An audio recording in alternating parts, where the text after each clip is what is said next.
কোথাও কোনো সিন্ডিকেটের অস্তিত্ব রাখা হবে না। শাসন হবে জনগণের শাসন। এই জন্য চিৎকার দিয়েই বলছি, আমরা জামাত ইসলামের বিজয় চাই না, আমরা 18 কোটি মানুষের বিজয় চাই। লন্ডন থেকে এক নতুন মুফতি এসেছে, জানেন বোধহয় আপনারা। সেই মুফতির দল নতুন জালেম, পুরাতন জালেমের ভাষায় কথা বলা শুরু করেছে। গতকাল ওই দলের মহাসচিব খুব দুঃখ করে বলেছেন, প্রধানমন্ত্রী শেখ হাসিনা ভারতে চলে গেছে, তার নাকি খুব কষ্ট হচ্ছে। তালার 2টি বাচ্চা, রুকিয়া এবং রুকায়া, ওরা দেয়ালে ছবি দেখিয়ে বলেছিল এটা আমার বাবার ছবি।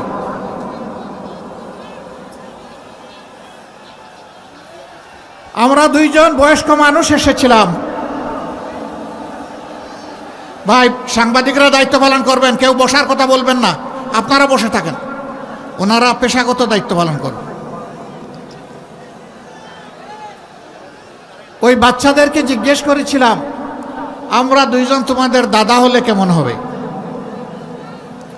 বড় মেয়েটা একটু সময় নিয়ে বলল, বড় মানে কি? তখন তার বয়স মাত্র 6.5-7 বছর। একটু সময় নিয়ে বলল, না, 2 জন দাদা হতে পারবেন না। আমি বললাম, কেন? আমরা দাদা হওয়ার মতো বয়সে আসেন। এই কথা আসছেন, তাই সমস্যা কি? তা আমার বয়োজ্যেষ্ঠ যিনি, তার দিকে আঙ্গুল নির্দেশ করে বলল, উনি হবেন দাদা আর আপনি হবেন আমার নানা। আল্লাহু আকবার। তার উইজডম, তার প্রজ্ঞা আমাকে সেদিন বিমোহিত করেছিল। আমি শুনলাম এই মেয়েটার বিয়ে হয়ে গেছে। আল্লাহ তাআলা তাকে দুনিয়ায়ও সুখী করুন, আখিরাতেও সুখী করুন। বিয়ে তো হলো ঠিকই, কিন্তু বিয়ের দিন মা বাবা 2 জনই তো বিদায় দেয় চোখের পানি দিয়ে গোলাপ ফুলটাকে, আদরের দুলালিকে। সেই আসরে নিশ্চয়ই সে তার বাবাকে খুঁজেছে, কিন্তু বাবাকে তো কেউ ফেরত দিতে পারবে না।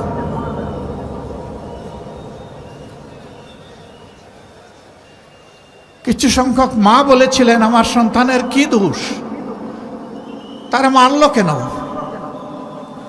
আমি বলেছিলাম, আপনার সন্তানের দোষের জবাব আল্লাহ দিয়েছেন। ওমা নাকামু মিনহুম ইল্লা আইয়ুমিনু বিল্লাহিল আজিজিল হামিদ। আপনার সন্তানের এর ছাড়া আর কোনো দোষ ছিল না। সে আল্লাহর উপর ঈমান এনেছিল এবং বলেছিল, দুনিয়ায় আল্লাহর কর্তৃত্ব ছাড়া কাউকে আমি কর্তৃত্বশালী মানি না। যেহেতু আল্লাহ তাআলা সমস্ত নিয়ামত দিয়ে আমাদেরকে অলঙ্কৃত করেছেন, এই জন্য তার ছাড়া কারো প্রশংসা করি না। কোনো নেতার নয়, কোনো নেত্রীর নয়, প্রশংসা হবে একমাত্র আলহামদুলিল্লাহি রাব্বিল আলামিন। সকল প্রশংসা একমাত্র রব্বুল আলামিন আল্লাহর। এইটাই আপনার সন্তানের দোষ ছিল, অপরাধ ছিল। একজন মা বললেন, তাহলে সেই অপরাধ তো আমারও। আল্লাহ কি এই জন্যে আমাদেরকে ভালোবাসবেন? আমি বললাম, নিশ্চয়ই। আপনার যে সন্তান আল্লাহকে ভালোবেসে দিনের জন্য তার জীবন দিয়েছে, রক্ত দিয়েছে, আপনাকে এবং আপনার সন্তানকে আল্লাহ ভালোবাসবে। আমরা দোয়া করব আল্লাহর ভালোবাসার মানুষ যেন আপনারা হতে পারেন। তখন তিনি বললেন যে, কলিজার ভিতরে একটু শান্তি অনুভব করছি। সম্মানিত ভাইয়েরা, শুধু কি সাতক্ষীরা? হ্যাঁ, বাংলাদেশের মধ্যে সবচাইতে বেশি অপরাধ করা হয়েছে সাতক্ষীরায়। একটি সিঙ্গেল জেলায় কোথাও এত সংখ্যক মানুষকে খুন করা হয়নি। বিচার আমরা দুনিয়ায় পাবো কিনা জানি না, তবে বিচার ইনশাআল্লাহ আমরা আখিরাতে পাবো। শহীদের এই রক্তভেজা 6টি উপজেলায় যখন ঘুরছিলাম, তখন আমি জিজ্ঞেস করলাম যে রাস্তাঘাটের এই অবস্থা কেন? বলে যে সরকার এই দেশের অংশ, এটাকে স্বীকার করে না। আমাদের উপর ঝাল মেটাচ্ছে কেন? সাতক্ষীরার মানুষ ন্যায়, ইনসাফ এবং ইসলামের পক্ষে অবস্থান নিল। এই জন্য তারা বোধহয় সিদ্ধান্ত নিয়েছে এখানে কোনো উন্নয়ন করবে না। দিন যায়, রাত পোহায়, সপ্তাহ যায়, মাস যায়, বৎসর গড়ায়, মানুষ হয়তো মনে করে আমি বোধহয় আর মরব না, আমার ক্ষমতা, আমার তখ্ত চিরদিন এইভাবে থাকবে। কিন্তু আল্লাহ স্মরণ করে দিয়ে বলেন, আউযু বিল্লাহি মিনাশ শাইতানির রাজিম, কুলিল্লাহুম্মা মালিকাল মুলকি তুতিল মুলকা মান তাশাউ ওয়া তানজিউল মুলকা মিম্মান তাশাউ ওয়া তুইজ্জু মান তাশাউ ওয়া তুযিল্লু মান তাশাউ বিয়াদিকাল খায়র ইন্নাকা আলা কুল্লি শাইইন কাদির। আল্লাহ স্মরণ করিয়ে দিয়ে বলেন, নবী জানিয়ে দাও এই সমস্ত সৃষ্টির ক্ষমতা আমার হাতে, আমি এর রাজা বা বাদশা। দুনিয়ার শৃঙ্খলা বিধানের জন্যে দুনিয়াকে বিভিন্ন ভাগে ভাগ করা হয়েছে, সেখানে আমি আমার প্রতিনিধিত্ব করার জন্য কিছু মানুষকে সুযোগ দেই। যারা আমাকে স্মরণ করে, আমার প্রতিনিধিত্ব করে, আমি তাদেরকে সম্মানিত করি। আর যারা আমার বিরুদ্ধে অবস্থান নেয়, তাদের কাছ থেকে ক্ষমতা কেড়ে নিয়ে আমি তাদেরকে বেইজ্জত করি। চোখের সামনে কি আমরা দেখি নাই? আমরা দেখেছি। আমরা বড় মজলুম দল, এই একটা জেলা, এখানে বাড়তি আরেকটা জুলুম করা হয়েছে। আমাদের নেতৃবৃন্দকে খুন করা হয়েছে, ফাঁসি দেওয়া হয়েছে, অফিসগুলা তালাবদ্ধ করে রাখা হয়েছে, নিবন্ধন কেড়ে নেওয়া হয়েছে, প্রতীক নিয়ে নেওয়া হয়েছে, শেষ পর্যন্ত দিশাহারা হয়ে আমাদেরকে নিষিদ্ধ ঘোষণা করেছে। অসংখ্য মানুষকে খুন করেছে, গুম করেছে। এই গুম করে তারা দীর্ঘদিন আয়না করে রেখেছে। কিন্তু একটা জিনিস যা সাতক্ষীরার সাথে করা হয়েছে, এটা আর বাংলাদেশের কোনো জায়গায় করা হয় নাই। এটা হচ্ছে বুলডোজার দিয়ে আমাদের নেতৃবৃন্দের ঘর বাড়ি ভেঙ্গে চুরমার করে দেওয়া হয়েছে। ওই ঘরদুয়ারগুলো কি অপরাধ করেছিল? তো অপরাধ আর কিছু না, মাইকের সাউন্ড বোধহয় যাচ্ছে না। একটু মাইক যারা অপারেট করছেন তারা দেখেন, এই ডান দিকে বসেন, আপনারা বসেন। সম্মানিত ভাই ও বোনেরা, আগেই বলেছি সাতক্ষীরার মানুষের অপরাধ ন্যায় ইনসাফ এবং ইমানের পক্ষে, ইসলামের পক্ষে অবস্থান নেওয়া। 5 তারিখ যখন এই অবস্থা থেকে আল্লাহ তাআলা আমাদেরকে মুক্তি দিলেন, আমরাই সেই দল, মজলুম দল, সবচেয়ে বড় মজলুম দল। সবার আগে আওয়াজ তুললাম, প্রিয় দেশবাসী শান্ত থাকুন, ধৈর্য ধরুন এবং জননিরাপত্তা বিধানে নিজ নিজ জায়গা থেকে দায়িত্ব পালন করুন। আমরা বলে দিলাম, দুঃখ বেদনা যন্ত্রণা যাই থাকুক, আল্লাহ তাআলা জুলুমের হাত থেকে আমাদেরকে মুক্ত করেছেন। আমরা সেজদায় পড়ে আল্লাহর শুকরিয়া আদায় করি। আমরা কারো উপর প্রতিশোধ নেব না। সারা বাংলাদেশে আমাদেরকে যে পরিমাণ ক্ষতিগ্রস্ত করা হয়েছে খুন গুমের মাধ্যমে, মা বোনদেরকে দফায় দফায় জেলে নিয়ে, রিমান্ডে নিয়ে কষ্ট দেওয়ার মাধ্যমে, এমনকি মা বোনদেরকে গুলি করে খুনও করা হয়েছে। কিন্তু আমরা ধৈর্য ধরলাম। কি জন্য? আল্লাহ তাআলার জন্য। কি জন্য? এই দেশকে ভালোবাসি। কি জন্য? এই দেশের মানুষকে ভালোবাসি। আমরা আমাদের কর্মীদেরকে সর্বত্র বলে দিলাম, সহকর্মীদেরকে, কোথাও মানুষের জীবন, সম্পদ এবং ইজ্জতের দিকে হাত এবং চোখ বাড়ানো যাবে না। আলহামদুলিল্লাহ, সাতক্ষীরা সহ সারা বাংলাদেশে কোথাও আমাদের নেতাকর্মীরা চান্দাবাজ হয়ে ঝাঁপিয়ে পড়ে নাই জনগণের উপরে। কোথাও কোনো কিছু দখল করে নাই, কোথাও মামলা বাণিজ্য করে নাই। যে মানুষ দোষ করে নাই তাকে মামলার আসামি কোথাও বানানো হয় নাই। হাজার হাজার মামলাও আমরা করি নাই।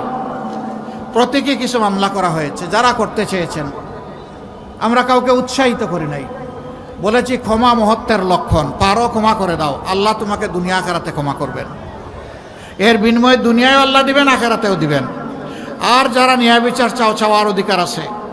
তোমরা আদালতে ন্যায় বিচার চাইলে আমরা তোমাদের পাশে থেকে সকল সহযোগিতা দেব।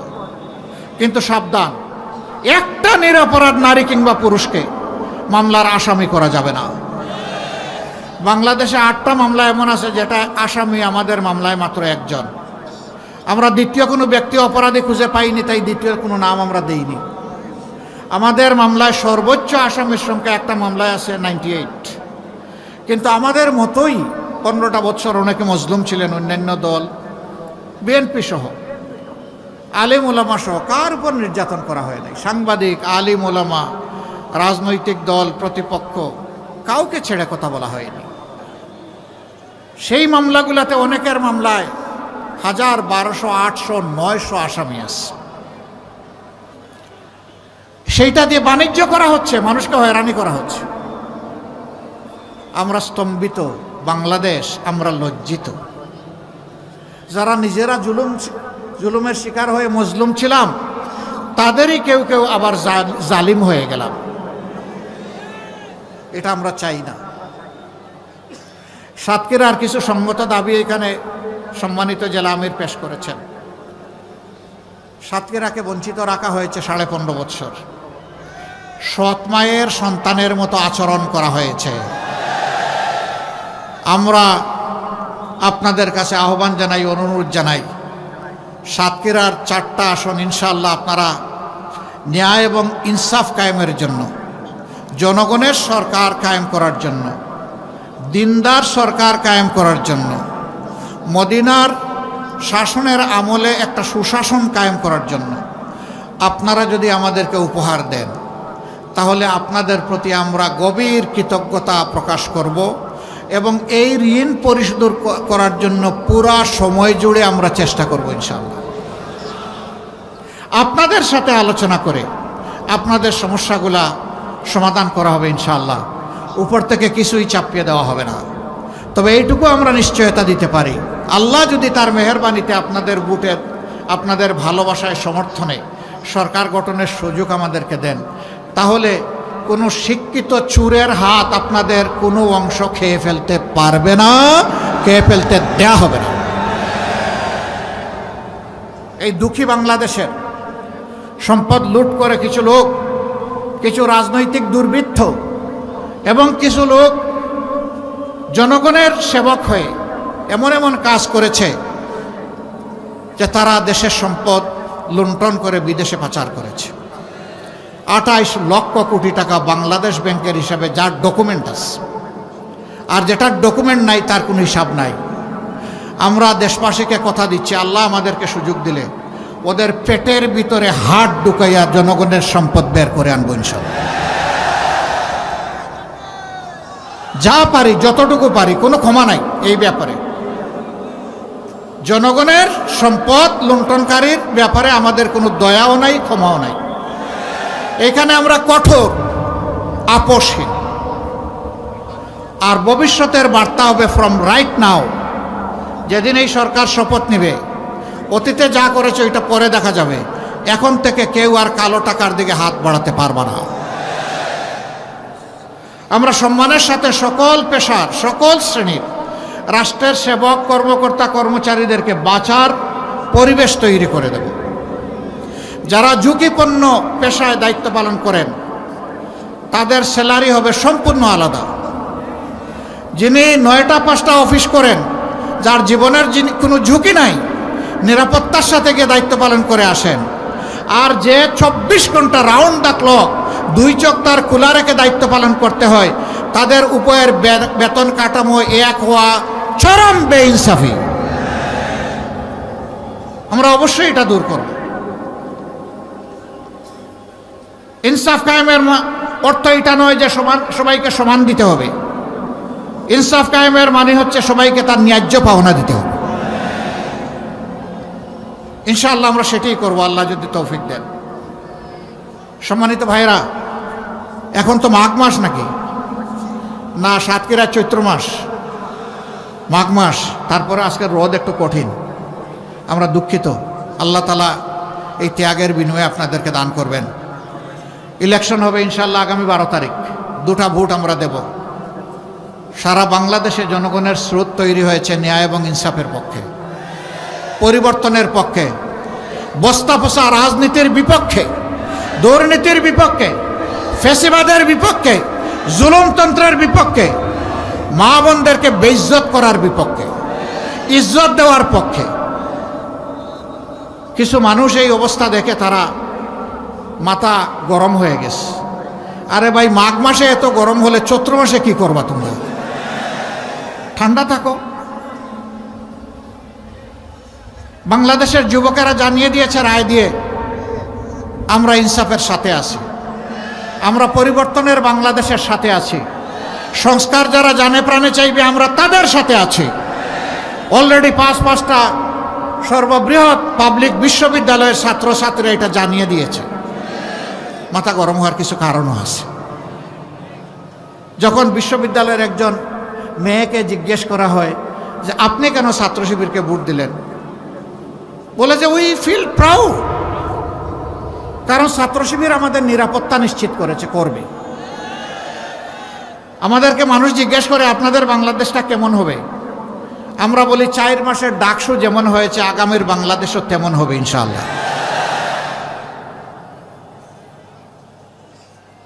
রিসেন্টলি একজন মা, একজন বোন, পোশাকে তিনি আধুনিকা, তাকে সাংবাদিক বন্ধু জিজ্ঞেস করেছেন আপনি কাকে চান আগামীর বাংলাদেশে?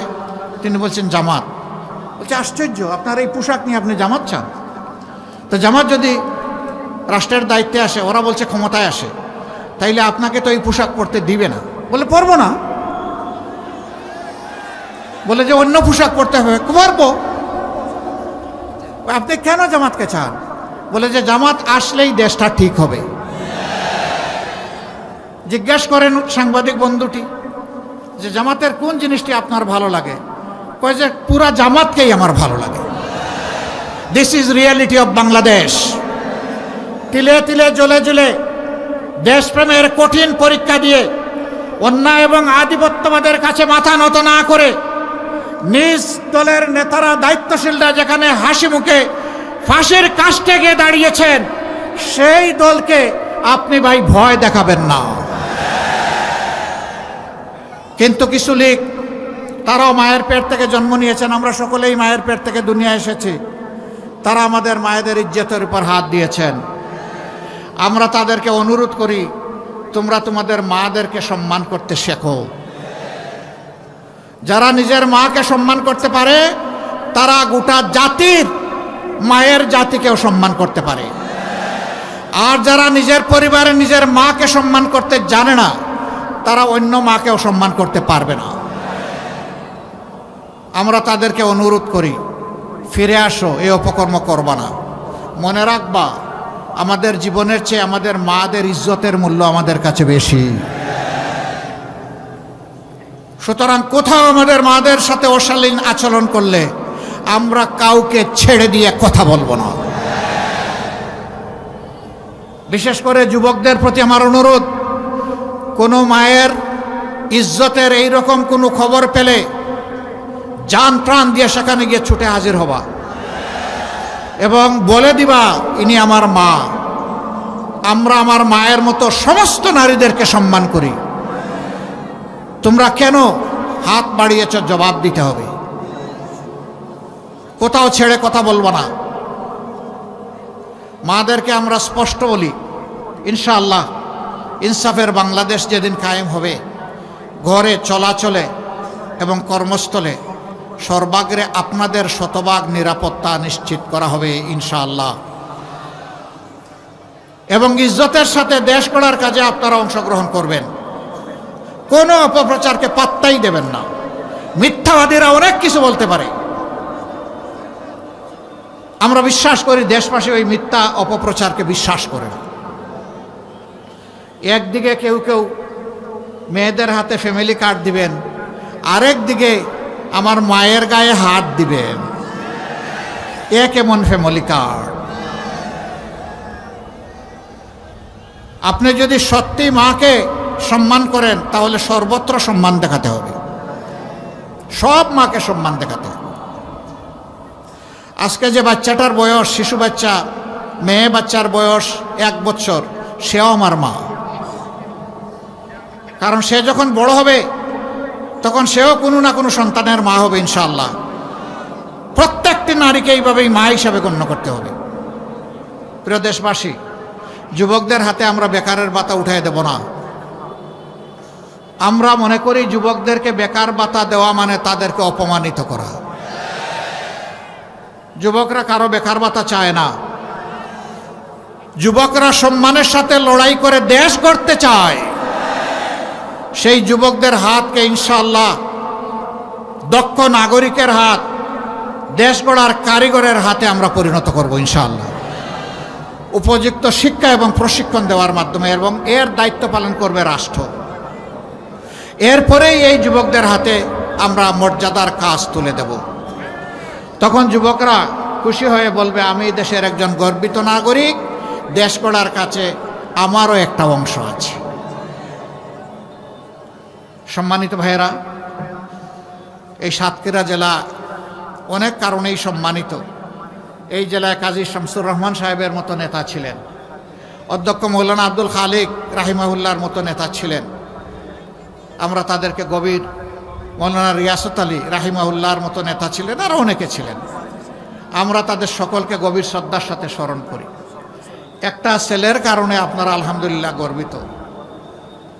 এ ক্রিকেট বিশ্বে আপনাদেরকে আলোকিত করেছে, বাংলাদেশকে আলোকিত করেছে মুস্তাফিজ, তাই না? এই ছেলেটাকে পার্শ্ববর্তী দেশ একটা ফ্রেন্ডলি ম্যাচে যেতে দিল না। দেশের প্রতি, ক্রিকেটের প্রতি এটা চরম অপমান। বাংলাদেশের ক্রিকেট বোর্ড এরকম বিব্রতকর পরিস্থিতি ভারতে গিয়ে আবার টি-20 খেলার সিদ্ধান্ত প্রত্যাহার করেছে। দাবি ছিল যে এই খেলাটা শ্রীলঙ্কায় হোক, আমরা যাব। ক্রিকেট বোর্ড এই সঙ্গত দাবিটাকে মানল না। আমরা দুঃখিত, আমরা লজ্জিত। এখনো সময় আছে, আমরা অনুরোধ করি আপনারা আপনাদের সিদ্ধান্ত রিভিউ করেন। এরকম দুনিয়ার বহু দেশে ইতিহাস আছে, বিশ্বকাপ হয়েছে, কোনো একটা দল ইনসিকিউর অথবা ইনসাল্ট ফিল করেছে, সে বলেছে আমরা ওই দেশে গিয়ে খেলবো না, পার্শ্ববর্তী দেশের ভেন্যুতে আমরা খেলবো। সেই দেশ নির্ধারণ করা হয়েছে। যদি অন্যদের জন্য তাই করা হয়, বাংলাদেশের জন্য কেন করা হবে না?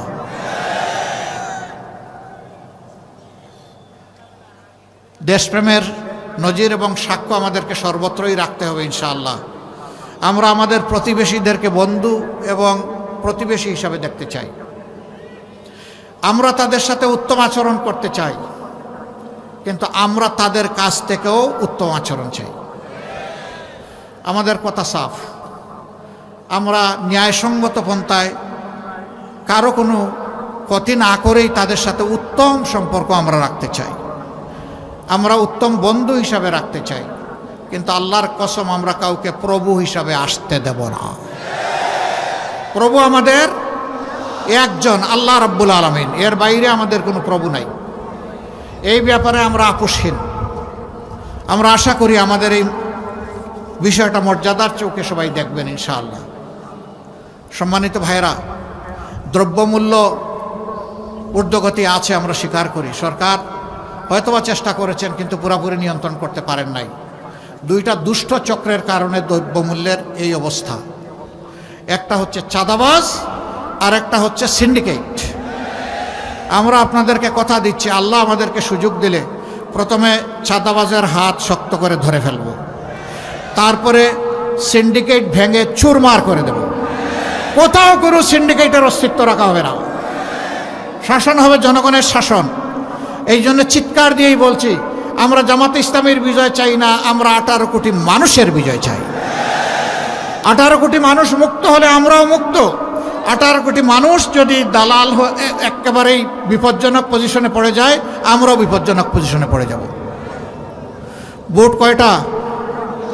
একটা হা অথবা না, তাই না? হা অর্থ হচ্ছে আজাদি, না অর্থ হচ্ছে গুলামি। এবার বলুন, গুলামি না আজাদি? গুলামি না আজাদি? সম্মানিত ভাইয়েরা, সেই আজাদি নিশ্চিত করার পক্ষে 12 তারিখ প্রথম সিলটি পড়বে হা বুটে ইনশাআল্লাহ। হা বুট জয়ী হলে বাংলাদেশ বিজয়ী হবে, হা বুট হেরে গেলে বাংলাদেশ হেরে যাবে ইনশাআল্লাহ। আল্লাহ আমাদেরকে সাহায্য করবেন, হা বুট বিপুল ব্যবধানে বিজয়ী হবে ইনশাআল্লাহ। আমরা আমাদের সমস্ত পরিবারের সদস্য, প্রতিবেশী, আপনজন, প্রিয়জন, কর্মস্থলের সঙ্গী, সাধারণ মানুষ, পাড়াপড়শি সবাইকে ইনশাআল্লাহ আমরা হা বুটের পক্ষে ভোট দেওয়ার জন্য আহ্বান জানাবো। কারণ হা ভোট সবাইকে আজাদি এনে দিবে, গুলামি থেকে মুক্ত করবে। 2 নম্বর ভোটটি আমরা চাই দাড়িপাল্লায়। কেন? এটি ইনসাফের প্রতীক। অবশ্য দাড়িপাল্লার সাথে আরও 10টা প্রতীক আছে, সবাই নিবন্ধিত। যাকে যেখানে দেওয়া হয়েছে প্রতীক হাতে তুলে আমরা সবাই জান প্রাণ দিয়ে তাদের পক্ষে কাজ করব ইনশাআল্লাহ। 11টি দল। আমরা ঐক্যবদ্ধ বাংলাদেশ চাই বলেই 11 দল ঐক্যবদ্ধ হয়েছে। আমরা কোনো বিভক্ত বাংলাদেশ চাই না, অতীতের কাসুন্দি শুনতে চাই না। যে কাসুন্দি গেয়ে গেয়ে বাংলাদেশকে ধ্বংস করা হয়েছে, ওই আওয়াজ আর আমাদের কান সহ্য করে না। এখন আমাদের যুবকরা, আমাদের মায়েরা, আমাদের শিশুরা ভবিষ্যতের স্বপ্ন দেখে এই দেশটি কেমনে মাথা উঁচু করে বুক ফুলিয়ে বিশ্বের দরবারে দাঁড়াবে সেই স্বপ্ন দেখে। আমরা এই যারা স্বপ্নচারী তাদেরকে কথা দিচ্ছি, আপনাদের স্বপ্ন বাস্তবায়ন হবে আমাদের পবিত্র দায়িত্ব। আমরা বাংলাদেশে ইনসাফের ভিত্তিতে দিনের নির্দেশনার আলোকে এই দেশকে গড়ে তুলতে চাই পর্যায়ক্রমে ইনশাআল্লাহ। এখানে মুসলমানদের মধ্যেও আমাদের অনেক মতামত আছে, কিছু কিছু ব্যাপারে সবার মিলে না। ইনশাআল্লাহ আল্লাহ তাআলা সেই সুযোগ দিলে সবাইকে নিয়ে বসে কমন বোর্ড গঠন করে কিভাবে দেশ চলবে, এই দেশের জনগণকে কিভাবে সেবা দেওয়া হবে সেই সিদ্ধান্ত ইনশাআল্লাহ নেওয়া হবে। সবাইকে বুকে টেনে নিয়েই আমরা ইনশাআল্লাহ করব। আমি 12 তারিখ ইনসাফের পক্ষে, ন্যায়ের পক্ষে, আধিপত্যবাদের বিরুদ্ধে, ফেসিবাদের বিরুদ্ধে শক্তভাবে মজবুতভাবে দাঁড়ানোর জন্য, জেগে ওঠার জন্য সাতক্ষীরাবাসীকে আহ্বান জানাচ্ছি। শেষ পর্যায়ে এসে যে 4টা আসনে দেশবাসীর প্রতিনিধিত্ব করবেন, আগামীর প্রসপারাস বাংলাদেশের প্রতিনিধিত্ব করবেন, সেই 4জন ভাইয়ের হাতে আমরা একে একে ইনশাআল্লাহ ইনসাফের প্রতীক দাড়িপাল্লা তুলে দিব। প্রথমেই সাতক্ষীরা 1 আসন,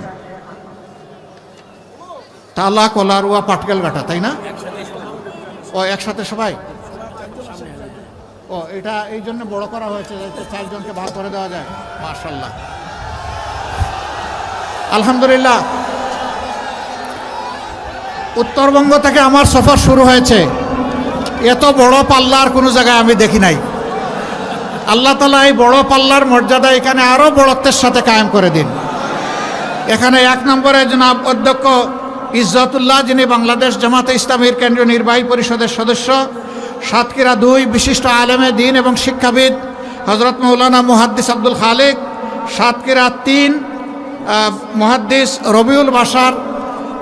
সাতক্ষীরা 4 গাজী নজরুল ইসলাম, সাবেক এমপি। ইনশাআল্লাহ তাআলা আজিম আগামীতে সবাই হবেন আপনাদের দোয়া এমপি। বহু শহীদের রক্তের বিনিময়ে আজকের এই সাতক্ষীরাবাসী ডাক্তার শফিকুর রহমানের নেতৃত্বে ঐক্যবদ্ধ হয়েছে। সংগ্রামী সাথী এবং বন্ধুগণ, আমার এই সাতক্ষীরায় আসন কয়টা? প্রতীকটা কি? দাড়িপাল্লা ব্যতীত 12 তারিখে সাতক্ষীরার কোন আসনে কোন জালিমকে সুযোগ দেওয়া হবে না ইনশাআল্লাহ। এই 4টা আসনেই দাড়িপাল্লার প্রার্থীদের জয়যুক্ত করে আগামী দিনের প্রধানমন্ত্রী ডাক্তার শফিকুর রহমানকে উপহার দিতে হবে। প্রস্তুত আছেন আপনারা? আগের রাত থেকে কেন্দ্র পাহারা দিতে হবে, পারবেন? ওই নতুন জালেম নিশ্চিত পরাজয় বুঝতে পেরে পুরাতন জালেমের মতো ভোট কেন্দ্র দখল করার পরিকল্পনা করেছে। আমরা শান্তিপ্রিয়ভাবে জাতীয় নির্বাচন চাই, আমরা মারামারি গোলমাল চাই না। কিন্তু যদি কেউ করতে আসে তাহলে 1 বিন্দু ছাড় দেওয়া হবে না ইনশাআল্লাহ। সংগ্রামী সাথী এবং বন্ধুগণ, ওই লন্ডন থেকে এক নতুন মুফতি এসেছে, জানেন বোধহয় আপনারা। সেই মুফতির দল নতুন জালেম, পুরাতন জালেমের ভাষায় কথা বলা শুরু করেছে। গতকাল ওই দলের মহাসচিব খুব দুঃখ করে বলেছেন, প্রধানমন্ত্রী শেখ হাসিনা ভারতে চলে গেছে, তার নাকি খুব কষ্ট হচ্ছে। বিএনপি আর আওয়ামী লীগ এক হয়ে গেছে। পুরাতন জালেম আর নতুন জালেমকে একসাথে রুখে দিতে হবে। আগামীর বাংলাদেশ হবে ঐক্যবদ্ধ বাংলাদেশ। আমরাই সেই বাংলাদেশ। আর আগামীর প্রধানমন্ত্রী ডাক্তার শফিকুর রহমান। এটুকু নিশ্চিত করেন, তাহলেই আগামীর বাংলাদেশে কোনো বৈষম্য থাকবে না, মানবিক বাংলাদেশ গড়ে তুলব আমরা।